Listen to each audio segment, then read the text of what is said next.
Welcome to Hold for Applause. I'm Courtney Craig, and today I'm being a little comfy. If you're on audio only, I am sitting on my couch, just kind of curled up. It's kind of a cool day here where I am, and so I just feel like making it a little bit, more relaxed today. I have to say, the reality is we got a lot going on right now, and by that I mean we got a lot to cover today because we have the Oscars to cover. I got to fill you in on what's going on in my life. I got to talk to you about Traitors, my favorite reality show. I have an interesting order in the court today. It's not really celebrity related, but it is interesting. So let's dive right in, as they say. Let's put on those nose clips and get to it. I have to tell you what has been going on here. Well, my family and we got back from our vacation, as you know, a couple weeks ago, and we were struck with that stomach bug pretty immediately. My kid was at school. I got a call right around 10 a.m. saying, he went ahead and got sick all over that Storytime rug, so you got to go ahead and pick him up. And so I did, and that was the start of our journey. And that was 2 weeks ago.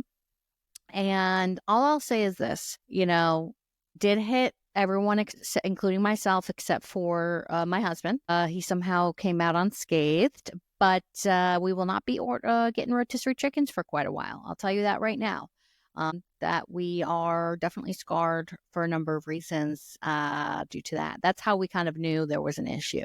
But anyway, so we are back. We are 100%. And this past weekend, I decided to take my 5-year-old ice skating for the first time. And I haven't been ice skating in probably about 20 years, but I thought that it would be just easy peasy. And he's been begging me to go. He's a huge Rangers fan. And he thought, I'm going to get on that ice and just start gliding. And I was trying to tell him, I don't know if it's going to happen that way, but we will see. It was not. I can assure you, it was not like that. We both got on the ice, and without a single foot on that ice, my son started crying and said, "I hate ice skating. Never again." At which point, I wanted to start crying because I quickly realized, Courtney, you are no longer the one who can, be in the middle of the rink doing triple axels. And not that I ever was, but there was a time where I did attempt doing the middle, going in the middle and kind of showing off my stuff, but not this time. So I really didn't want to teach the lesson, to be completely honest with you, that you got to stick with something, but I did spend $30 and we had 2 hours. So I said,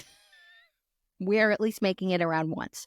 It took us around 45 minutes to get around once. There was laughing, there was crying, there was yelling. At one point, we were both pissed off at each other. And, we just said, that's it. I'm holding on to the side. I'm like, yeah, I don't want to be here either. Okay. And then, it's always darkest before the dawn because we came back to, and at one point, my son was holding on to the little scooter thing, to help stabilize him. And he was like, this is so much fun. And so then it ended on a low, but then there was a youth hockey game going on. So afterwards, so we saw that. We went out to lunch and we had a nice little mom and son day, which was really fun. And that leads me into Sunday evening, which of course was the Oscars, the Academy Awards, the biggest night in Hollywood, Showbiz, baby. And the reality of it also is that the red carpets keep starting earlier and earlier when there is no one to talk to.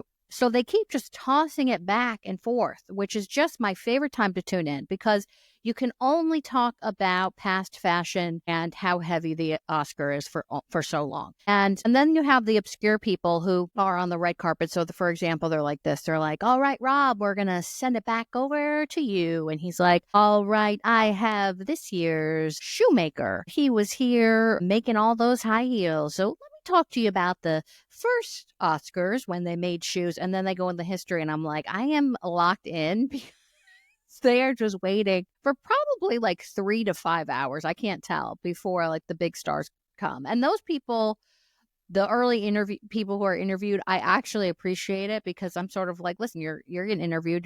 You're not rushing. You can maybe get a bite to eat. You can take your time. You'll find your seats. You're going to be nice and relaxed. I probably would do that even if I was an A-list star. I do not like to be late. I get very nervous. My husband knows this about me. If there's even an inkling that we're going to be late, I melt down. I tell my friends, if I'm late, assume I'm dead. Even if I'm 1 minute late, assume, go ahead, because I can't do it. Now, there are times, now I have 2 kids, so I am late. And there have been occasions that I'm late. If I have any friends listening to this, that that's not a completely true thing for every time. But I do try to abide by being on time. And so I would feel like I would have to do the same thing, you know, at the Oscars, because this is my moment. This is my time. Fashion wise, I have to say, Halle Berry knocked it out of the park. That woman is stunning, gorgeous, drop dead, breathtaking. She had this beautiful mirror ball dress on. It was like a mirror dress. It was gorgeous. I think Christian Siriano designed it. Just absolutely stunning, Halle Berry. I also really love Lupita Nyong'o. She always kills on the red carpet, though. She is just so stunning. She always picks looks that are classic, but then she always adds like a modern twist to them. I don't know. I really enjoyed it. I also love Selena Gomez's look, and Demi Moore showed up on the red carpet with a beautiful, I think I'm going to win the Oscar dress. I mean, it was a stunning, show-stopping gold shimmer dress. And the theme of the night was shimmer and sparkles. And I was talking to my friend on our other podcast called The Gossip Girls, my friend Jessie Jollis, and she was like, isn't shimmer and sparkles every year? And you know what?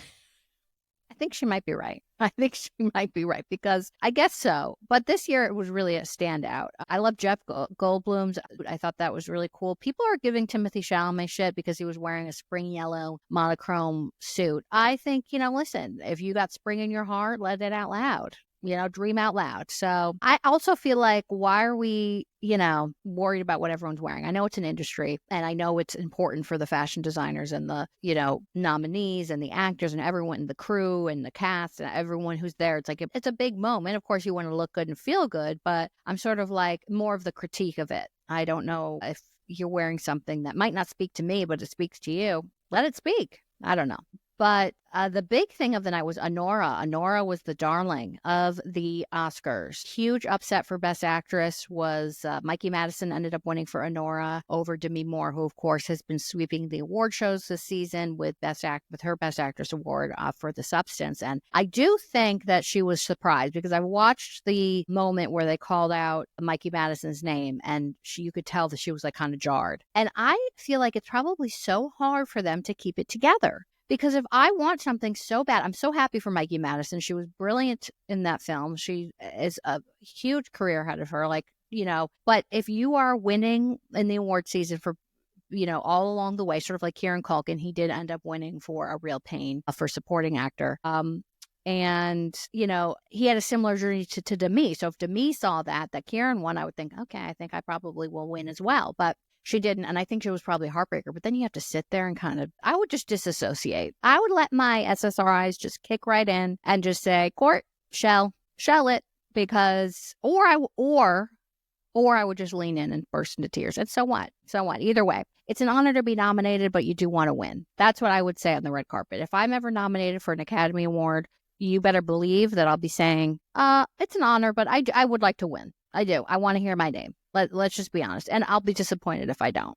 It's great. It's a difficult road to get here. I had to play the game. I had to do really good work. I had to, long award season. Now you got to show up for, especially like the minute the movie's a go, you got to give it your best. You got to give it your all. And then once you know it's a possible Oscar contender, you got to turn your razzle dazzle up in Hollywood. You got to make it to every event. You got to show up. You got to look good. You got to be, you know, the introvert part of me would just absolutely crumble, because I am somebody who, I am extroverted, yet I'm at the same time, if I like have a weekend away or come back from a vacation, I do need like one day where I'm just rotting in bed. Like I just need one day to sort of recharge those batteries. So I feel like that would probably be me during the award season. So I think she was disappointed about that. Adrian Brody is just causing such a stir because he has the longest, I believe officially the longest speech in Academy Awards history, which was no surprise to anybody. First and foremost, also, I had no idea that his life partner is Georgina Chapman,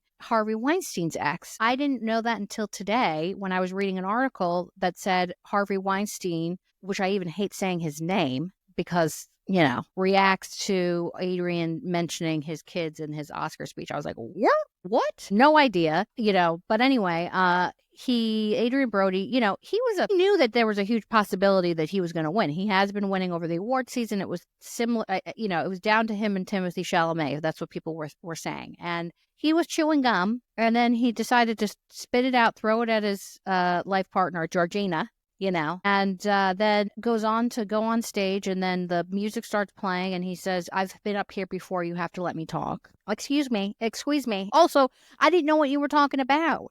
I appreciate, I also feel like people jump down everyone's throats if it's not the perfect speech from the start. Even if you think you're gonna win and you're gonna plan ahead and all that, it's probably extremely overwhelming. I certainly would jumble my words. You sort of have to like take a breath and then get going. But, at the end of the day, I feel like he just, I don't know, he was sort of rambling on, and it just didn't make a lot of sense. And I think my eyes started to glaze over, if I have to be completely honest with you. I think he's a great actor. I really do. But that speech was, one for the books, man. And then let's see what else. Zoe Saldana won for Amelia Perez. And then we had Honora win Best Picture. And then we had Mikey Madison, Adrian Brody, Zoe Saldana, and Kieran Culkin. Those were the top acting awards for the evening. Wicked won for production design and costume, which I was really happy about. And Ariana Grande and Cynthia Erivo opened the Oscars with the most beautiful show-stopping performance of historic proportions. Ariana shows up, she comes up on stage and she sings Somewhere Over the Rainbow, and then Cynthia comes out and she sings, they sing Defying Gravity together, and they're just such a great duo. I know people are kind of like some people are over the press tour for Wicked, but, the press tour and then award season. But the reality is that, they're just doing what they're doing, and they're very brilliant together. That was like the greatest casting decision ever. And I can't wait to see Wicked for good. You better believe I'll be seeing Wicked for good. Also in the front row, because I'm always scanning. I'm always scanning. Who's sitting next to who's talking to who.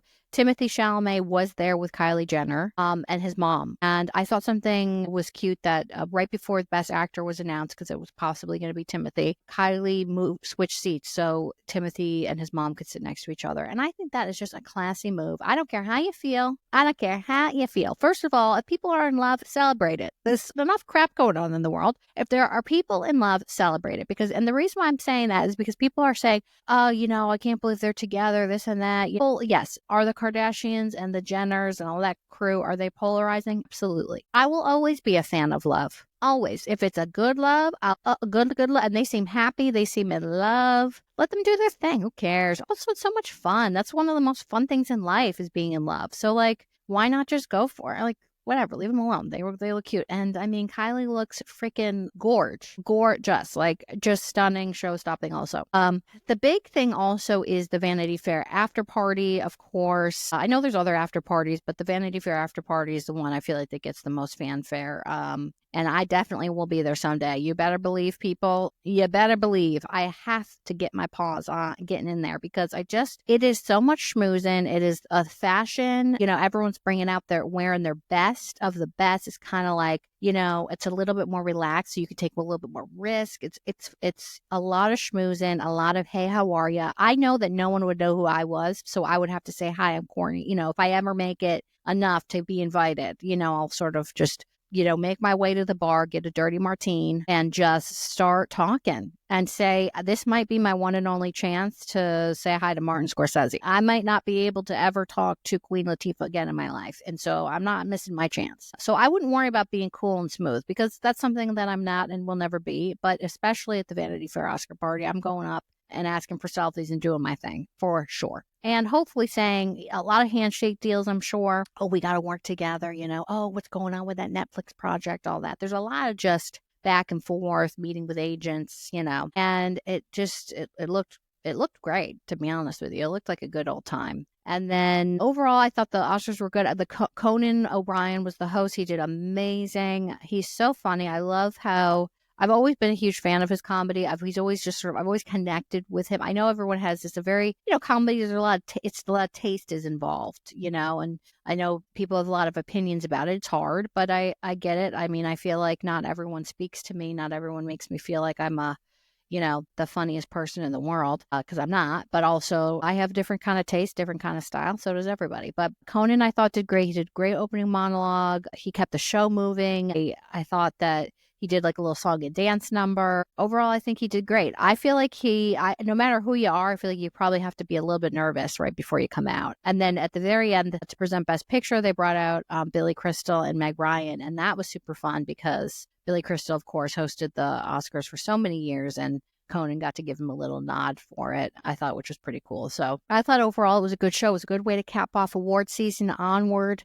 to next year. You know, those movies we're already starting the campaigns, already going. So, also check out my TikTok and Instagram, Quartz Craig's Comedy, because I did some coverage there. I did a little bit where I was pretending to be Oscar, preparing for Oscars night and all that. I had a good time because this is my Super Bowl and we were having fun. We got to talk Traitors. Baby, we got to talk Traitors because the producers left us on a cliffhanger of all cliffhangers. Because Brittany, spoiler alert, by the way, if you haven't watched last Thursday's, watch it because I'm going to spoil. So Brittany was recruited by Danielle because Carolyn got voted out last episode. Tom Sandoval got murdered, not in real life, but in the game. He got murdered in the game. And I was so sad because he was so much fun to watch this season. I thought this show was the best thing he could do for his career because we got to see a different side of him. He was super into it. He added such a fun element to it. He is perfect for reality TV. And I hope that we see him more on our screens, quite frankly. And I never thought I'd be saying that, ever. But here I am. I'm saying it. And, in the year of our Lord, 2025, that could change. But for right now, I'm saying it. I want to see more Tom Sandoval on my reality TV screens. And the episode ended now with it all comes down to Brittany, who, if she votes for Danielle will be out. Here's how I feel about it. People really aren't liking Brittany or Danielle as a traitor because they're not connecting with her. The issue that I have with Danielle is this. I think if you're going to play the game, play the game. This feels like it's gone a little bit too far. Like during the round table, I mean, you have to lie, of course, but this feels just a little bit too far. She called out Dylan Efron and was just like, because they had to do a revote because it was between Danielle and Ivor who were going to get voted out. So they had to do a revote. And Danielle made her case to Dylan saying, I am not a faithful. It's not in me, this and that. And I'm sort of like, once you're like looking at someone in the eye individually and saying, at the round table with these high stakes, it didn't sit right with me. I was sort of like, this is too far. Gabby's putting up a valiant effort. She knows that Danielle is a traitor. Dolores, don't get me started because Dolores she keeps misvoting. She keeps misvoting for people. And I'm just like, I can't. Like the evidence is so clear that who these traitors are, and she just always vote. If it's not Tom Sandoval, now she's voting for Ivor. Just forget it. But I hope that it's going to be Danielle. I don't have high hopes that it will be. I think Brittany is too committed to Danielle and the traitor and being traitors that I do think that she will go ahead and vote for her. But we'll find out Thursday, and then we'll see what happens. And then I think it's the finale, and then we'll have to see the reunion. But this has been a really fun season. I think it was a chaotic season for sure. I'm glad I got to know different kinds. Like Gabby Windy is one of my favorite people now in the whole world. Dylan Efron, love. Tom, like I said, was really fun to watch. Like there were lots of different people on the show that I really enjoyed. Carolyn, of course. But I was thinking, who I'd want to see on Traitors, like as if we had like a non-reality contestants Traitors episode or season and we had like actors, and I was like, you know what? I think Stanley Tucci would do great. I really do. I think we got to get the Tucci on Traitors. I feel like he would be a great traitor or a really good faithful strategizing. I think he would be good. I also thought, Gail King would be good. I think, can you imagine like Daniel Day-Lewis coming out and being like, because he's such a great, he would be a great, talk about having to act. Bring Daniel Day-Lewis on Traitors, everybody. Next thing you know, he'll be winning an Oscar for the reality show Traitors hosted by Ellen Cumming. But I've been really thinking about the list. I'm gonna put it out on my Instagram just because I've been really digging deep in it because I feel like that could be super fun. I hope if they do a normal person, non-famous person like myself, Traitors, I'm putting my hat in the ring. I think I would probably lose in the first couple days, but I have to be honest with you, I think it'd be so much fun. I would love it.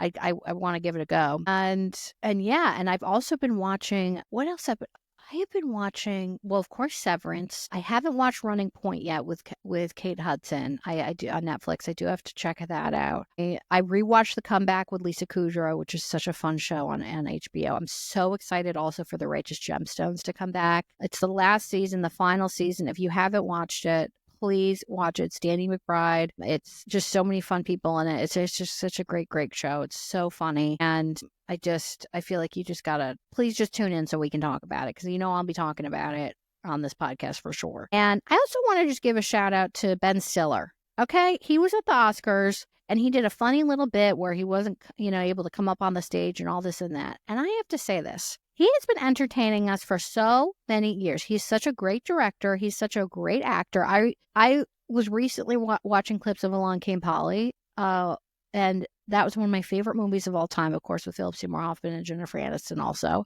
We Meet the Parents. You have all these like funny things. He's been entertaining us for so long. I appreciate him so much. I really do. I feel like whenever he comes up on screen, like I quote him. I feel like we might take for granted how great Ben Stiller is. I really do. I know a Dodgeball, Zoolander, Heavyweight, Happy Gilmore. I mean, he's just like, I don't know if we take him for granted, but it's sort of just like expected. And it's like, I'm so happy that I'm living at the same time as Ben Stiller so I can enjoy his comedy and his directing and his all this, because I just feel like he's just so great. I just love him so much. We're going to wrap it up here because we got a short show today, but we got my order in the court, and here's what it is. My order in the court is I'm making the case for the turkey Reuben. You heard me right. The turkey Reuben. I went out to eat the other day, and it was like the Reuben and then the turkey Reuben. And the person I was with was like, ugh, who would ever get a turkey Reuben? I ordered it